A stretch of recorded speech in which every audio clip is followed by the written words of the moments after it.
Hey guys, how's it going? This is the Bold Metal Nerd coming at you with another video, and this one's actually going to be a bit of an oops one on me. Basically what happened is I had the brilliant idea of comparing. I was going to compare two kind of component mini systems side by side in the same spot because I was considering selling one of these units, and I wanted to see which one sounded better, you know, so I could kind of keep my favorite and sell the other one. Well, there was a bit of a disaster, hence why the covers are off of both of these units. Now, let me demonstrate a little bit here what happened. The table that I have these units balanced on, it's not going to do it now. Are you? It's because, okay, I was dumb. Basically, if you look at this table, this is not the strongest place to put stuff. And of course, I had both stereos on the rear of this table, right? And I had this chair here against the table, thinking that would stabilize the table. Well, it didn't. Basically, this table tipped some, and we had stereo equipment flying off of the, well, not flying off, sliding off the, table to the concrete floor below. Not a good scene. Now, these two units did not fare identically. This is my old Iowa unit that I had had for almost 20 years. It did worse. It had a plastic outer case. A whole lot of it cracked and broke. Cosmetically, it looked, I mean, I was able to kind of put it back together, but when I put it back together, it made some new noises that it didn't make before. And honestly, this unit has issues anyway. So this unit here, even though it still technically works, is just going to go to scrap. There's a metal chassis in it, so I can still get a tiny amount of money for it in scrap metal. So that is where this unit is ultimately going to end up. It's kind of a shame. It's actually a really nice unit. It has real nice, rich, full sound. It's a nice stereo, but its time in this world has passed. And this unit here actually survived really well. It had a metal outer cover, and it survived just fine, actually. So, there's no new noises or any real weirdness with it. Everything in the unit still works perfectly, so hey, right? Anyway, obviously I have both of these units powered on. They're playing CDs. This unit here, I finally figured out why the tape decks stopped working in this unit. Let's see how good I can get this on the camera here. The belt had the belt for the tape decks basically, came off. Hence, that's why the tape decks no longer worked. Makes sense. Anyway, basically here on the inside we got several components here. Obviously, we got the power lead going in there. That's where the power lead connects. I'm thinking that's the power transformer. Again, I'm not an electronics expert, so you guys out there that are, feel free to chime in and tell me if I'm missing anything. Obviously, back here we got the the tape decks themselves. We got the nice little lighting in here. Obviously, we got circuit board. This is the volume control, and it looks like there's a little ribbon cable going up here. That goes to the CD player. It looks, whatever. Anyway, and then we got another ribbon cable going from, looks like the tape deck. Sorry for that interruption, guys. Had something come up. Anyway, we just got, you know, various ribbon cables. Looks like we got a ribbon cable going from the cassette deck up, you know, to the top there. Not sure why.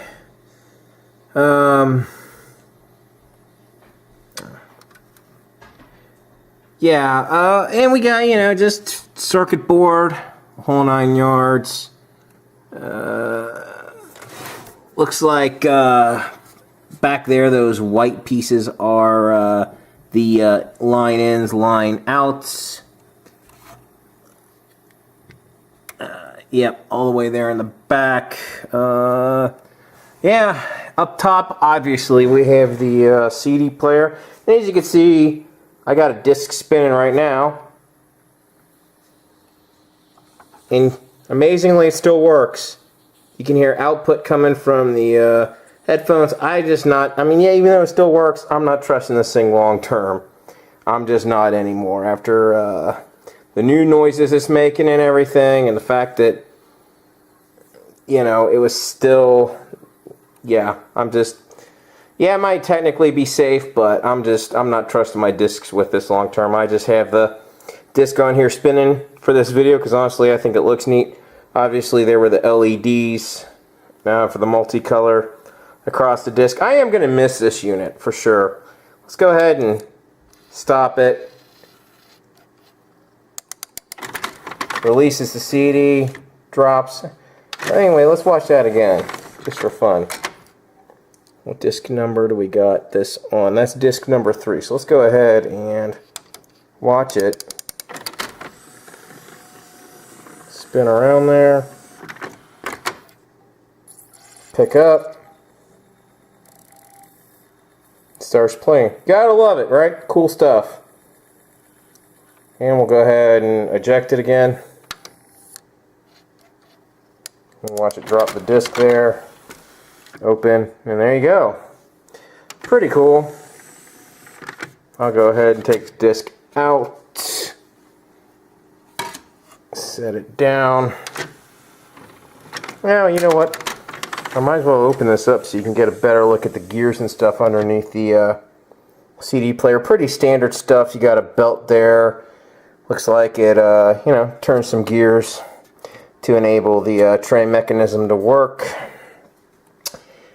And over here we got, you know, just a pretty standard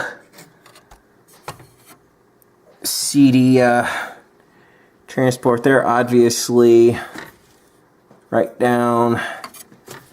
It's hard to get this. There it is. You zoom in there. Obviously, right there is where the disc spins. And let's find that laser lens. Where's that laser lens at?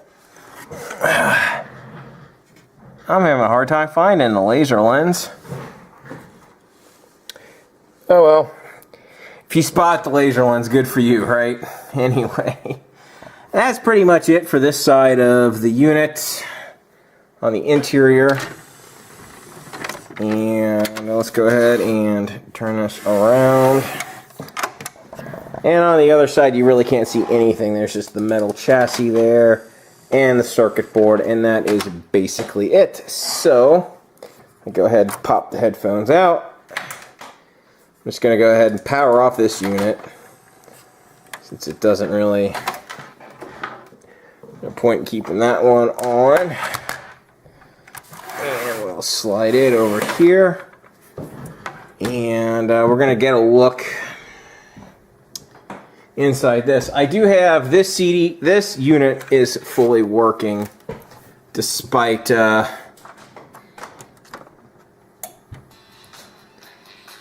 can hear the let's turn that down. We don't want copyright, right? We got audio coming out of the headphones, right? So this obviously is just the front of the unit. This, of course, is the unit that I'm keeping. I'm just reiterating that. It's not broken at all. And let's go ahead and see what's going on inside the unit. Obviously, we got the CD playing there. It's playing just fine. Let's go ahead and switch to tape, shall we? And as you can see, that is outputting audio as well. But back here, this unit still works, obviously, with the tape decks. The tape decks work perfectly fine, and we can see the belt. We see the little DC motor there, obviously, spinning the belts. Tape deck works fine. So, actually, I'll be making a video about the tape deck in this at a later date. Yeah, so anyway, let's go ahead and just get a look inside this thing, see what we got going on.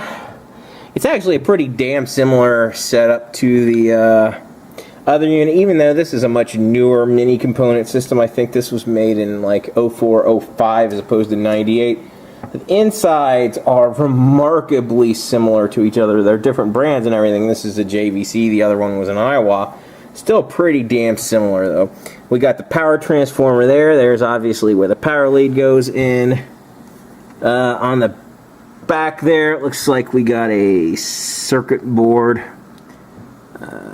I'm sorry, man, I'm butchering this. Anyway, that's the power transformer. That's where the leads go in. There's a circuit board. I'm not sure exactly what all its function is. There's actually a fan here on the back, and it puts out a fair amount of air to help with, you know, heat, obviously. Let's see how good of an angle we can get. It's not doing great picking up that fan on the other side. Okay, so obviously back there we got the tape decks working great. We just got a circuit board and ribbon cables. Oh, okay. This is the auxiliary jack on the front here, you know, for line in basically. And it looks like it has a wire that goes into the circuit board back there, or if this was a PC, what I would call the motherboard. Let's see if we got a similar for headphone jack. Not that I can see. So, yeah, circuitry all day long. Let's go ahead and start the disc back up just for fun. Let's hit.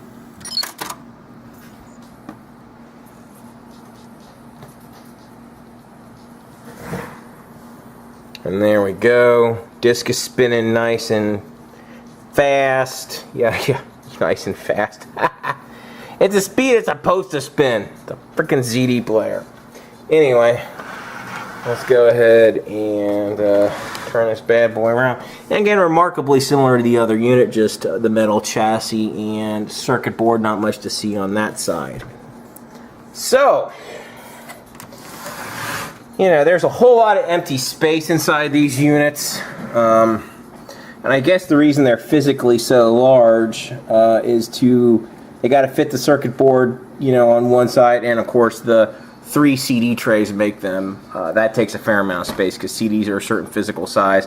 And I guess you can only shrink that so much. So, yeah, that's pretty much going to wrap this up. Yeah, guys, I was able to get this thing basically reconstructed and looking pretty good after, you know, it falling down, cracking the case and all that. I mean, it doesn't look horrible, but it has some new noises that it didn't have before, and I honestly, I just don't trust it enough to keep using it. You should turn it on. Come on, power button. It's made, again, that's not a new noise. I'll show you. Well, I do hear some relays clicking that I didn't hear before. There is one noise that really concerns me, though, when I open the CD tray. I hear something clicking in there that I never heard before. And honestly, I just don't want to risk my CDs in this thing.